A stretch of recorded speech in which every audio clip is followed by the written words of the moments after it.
दोस्तों नमस्कार। दोस्तों आज की इस वीडियो में आपको छठ पर्व के बारे में बताएंगे। ये वीडियो थोड़ा सा लंबा होगा, लेकिन इसमें आपको छठ के बारे में पूरी जानकारी प्रदान करने का प्रयास करेंगे।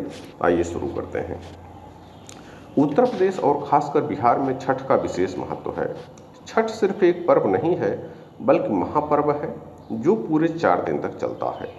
नहाए खाए से इसकी शुरुआत होती है, जो डूबते और उगते हुए सूर्य को अर्घ देकर समाप्त होती है। ये पर्व साल में 2 बार मनाया जाता है, पहली बार चैत्र में और दूसरी बार कार्तिक में।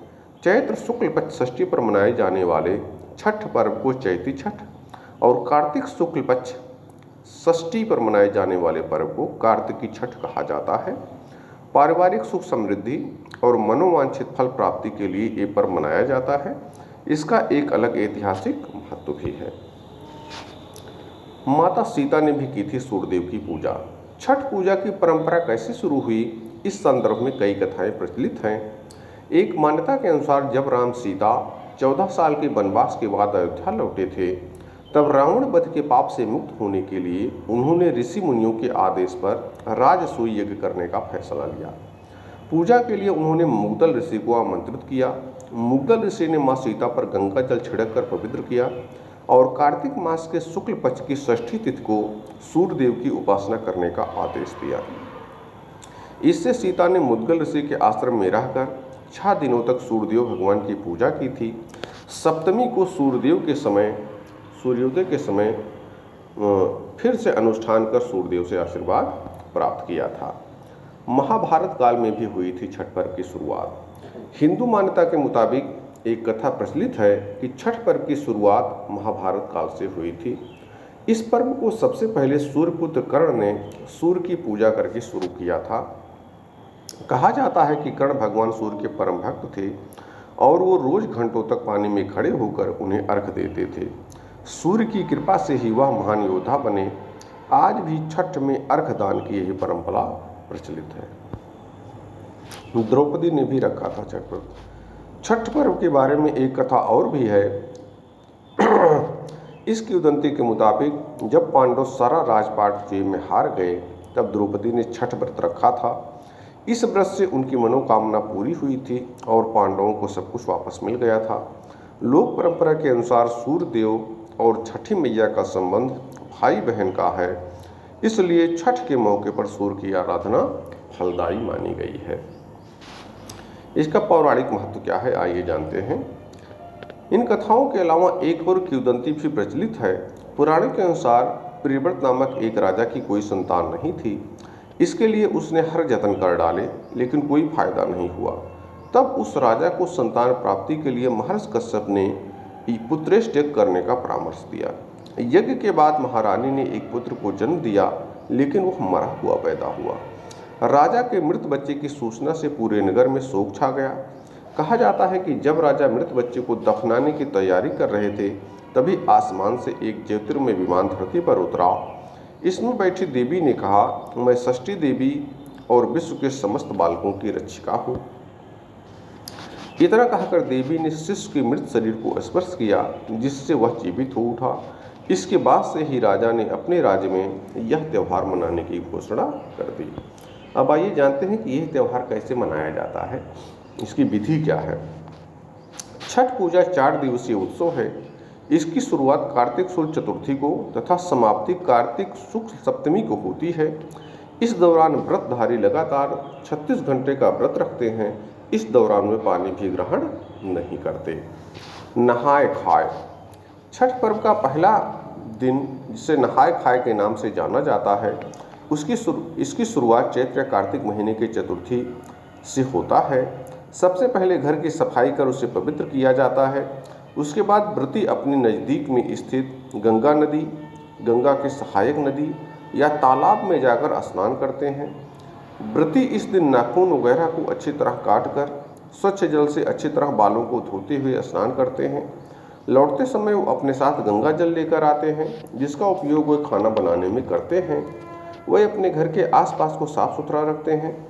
व्रती इस दिन सिर्फ एक बार ही खाना खाते हैं।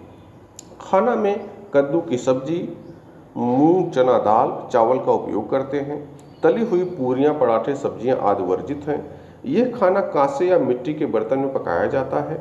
खाना पकाने के लिए आम की लकड़ी और मिट्टी के चूल्हे का इस्तेमाल किया जाता है।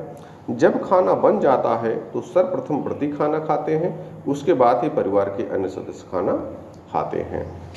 खरना और लोहंडा। छठ पर्व का दूसरा दिन, जिसे खरना या लोहंडा के नाम से जाना जाता है, चैत्र या कार्तिक महीने के पंचमी को मनाया जाता है। इस दिन व्रती पूरे दिन उपवास रखते हैं।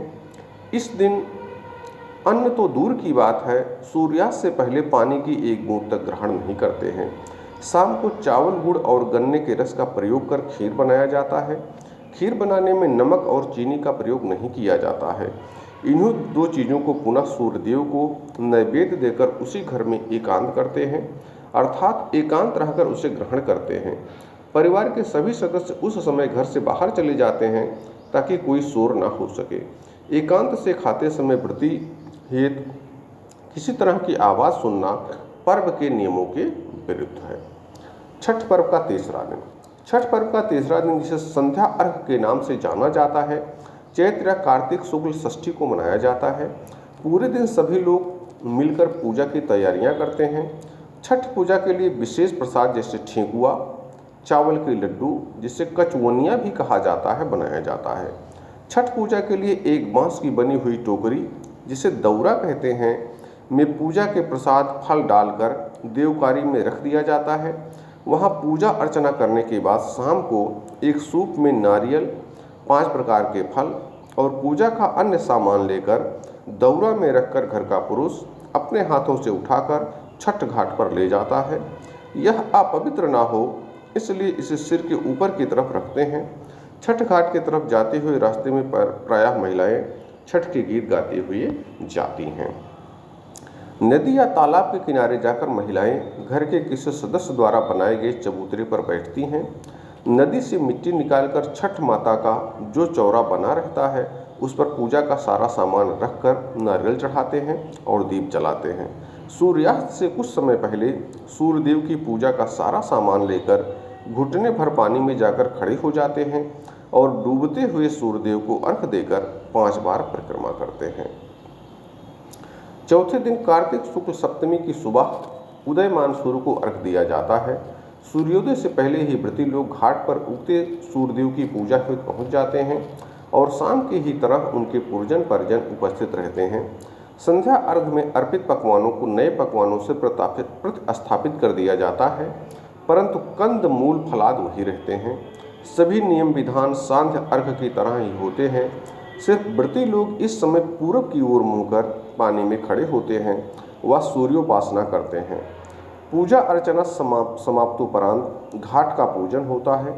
वहाँ उपस्थित लोगों में प्रसाद वितरण करके व्रती घर आ जाते हैं और घर पर भी अपने परिवार आदि को प्रसाद वितरित करते हैं। व्रती घर वापस आकर गांव के पीपल के पेड़, जिसको ब्रह्म बाबा कहते हैं, वहाँ जाकर पूजा करते हैं। पूजा के पश्चात व्रती कच्चे दूध का शरबत पीकर तथा थोड़ा प्रसाद खाकर व्रत पूर्ण करते हैं, जिसे पारण या परना कहते हैं। व्रती लोग खरना दिन से आज तक निर्जला उपवासोपरांत आज सुबह ही नमक युक्त भोजन करते हैं। छठ पर्व मूलतः सूर्य की आराधना का पर्व है, जिसे हिंदू धर्म में विशेष स्थान प्राप्त है। हिंदू धर्म के देवताओं में सूर्य ऐसे देवता हैं जिन्हें मूर्त रूप में देखा जा सकता है। सूर्य की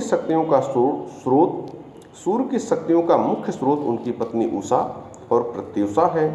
छठ में सूर्य के साथ साथ दोनों शक्तियों की संयुक्त आराधना होती है। प्रातः काल में सूर्य की पहली किरण उषा और सायंकाल में सूर्य की अंतिम किरण प्रत्युषा को अर्घ देकर दोनों को नमन किया जाता है। इस प्रकार से छठ व्रत पूर्णता को प्राप्त होता है। बहुत बहुत धन्यवाद।